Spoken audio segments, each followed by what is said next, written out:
we've been watching this Notre Dame North Carolina game.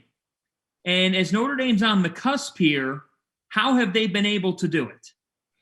But if they can hang on and win this, it's a huge win. It'd be a huge win. Anytime you can beat North Carolina, like we were talking off air, is huge. You beat Carolina, whether it's home, road, you beat Duke, home, road in that league. That's a big feather in your cap, especially early in the year where everybody's trying to jockey for position right now in the ACC and find an identity. Who's going to be number 2? Who's going to be number 3? Who's going to be number 4? And then you look at, Notre Dame's resume right now.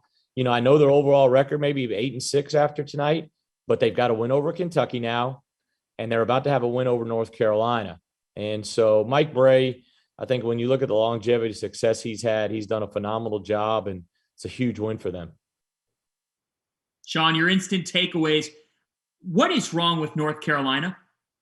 I mean, simply put, it's been the issue all season. They just can't defend, and that continues to be a problem. They have the offensive pieces to be really good, but they have to show some effort on the defensive end, and they just haven't all year. They've left shooters. They aren't very physical, and that's something they're going to have to figure out if they're going to even make the tournament or win any games in the tournament.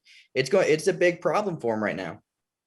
I'm going to tell you right now, right off the top here, matters this. The standard that is North Carolina basketball has not been lived up to at all in year one of the Hubert Davis tenure thus far. And it comes from an effort standpoint. On the defensive end of the floor, North Carolina is not making an effort.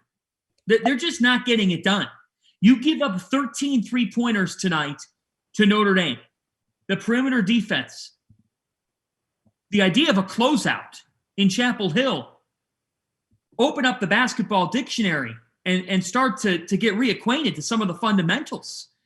Because I just don't understand. I didn't understand what North Carolina was doing defensively earlier in the year against different competition. This was back when they played Purdue at Mohegan Sun, and Purdue ended up pulling away because Purdue was getting wide open looks. And then Tennessee ended up getting those same looks. And that's been the theme here for North Carolina this year is on the defensive end of the floor, they don't seem to have much connectivity. They've got weapons. They've got guys that can score the basketball. But like when you're in January, Steve, I'm curious if you've had a team that maybe is not where you'd like it to be on the defensive end of the floor. How do you get them better when we're already flipping the calendar to January and you're in your league? Yeah, it's tough. That's it there when you look at that. I mean, the one thing is you got to hold guys accountable. You maybe shorten your bench or take guys out if it's, struggling on the defensive end or giving up baskets.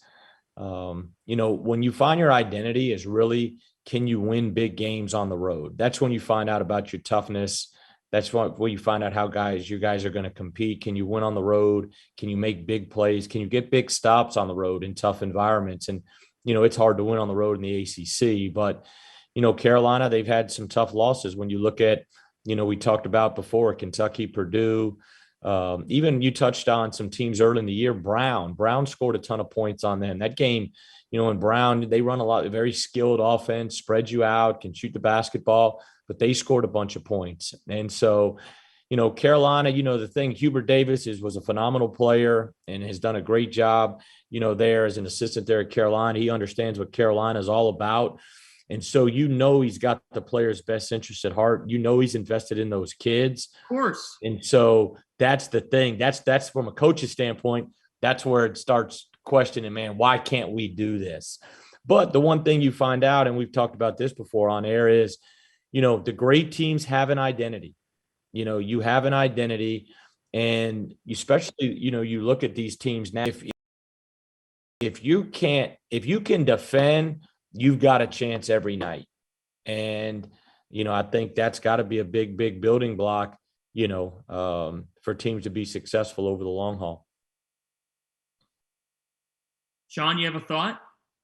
I mean, I just don't really know where they go from here because their best win's probably against Michigan. Michigan's clearly not very good. That's not a good win. Yeah, like that. It's not a good win anymore. They have no quality wins. And let's say if they lose to some of the bottom teams in the ACC, and there's some bad teams in the ACC, like if you lose to Pittsburgh or if you lose to another team near the bottom of the ACC, we're having an entirely different conversation about the Tar Heels a month from now. Like, are they even going to make the NCAA tournament? And you think about what the North Carolina program is. Obviously, it's one of the best in college basketball. 2 years ago, they were terrible. They wouldn't have made the NCAA tournament. Last year, Brad Davison drops 30 on them and they lose in the first round of the tournament. And this year, they're probably a bubble team. It's been a rough 3 years for North Carolina, and I think they really need to find a way to get back to the top of college basketball. Yeah, I think that's the one thing too, man. It's just Carolina is Carolina, and we all know that. And obviously you're replacing a guy like Roy Williams, and you know the tradition, you know the longevity, success. But Carolina is expected to play for Final Fours and play to get to Final Fours and win national championships. That's just the reality. And, you know, right now, when you look, we talked about this Sunday, when you look at their schedule coming up, what is a top 25, top 50 win that can move the needle and really make them a true NCAA tournament team, which we're going to get into this later, that you would put them into the field over Loyola, over San Francisco, over a Belmont or Murray State if they continue to have great years. You know, you got to look at that, because what's their best win? We said it's Michigan, and obviously Michigan's 7-6, and then they've got a great opportunity, Michigan, to turn it around and get it back going with Michigan State this week. But, you know, it's tough right now.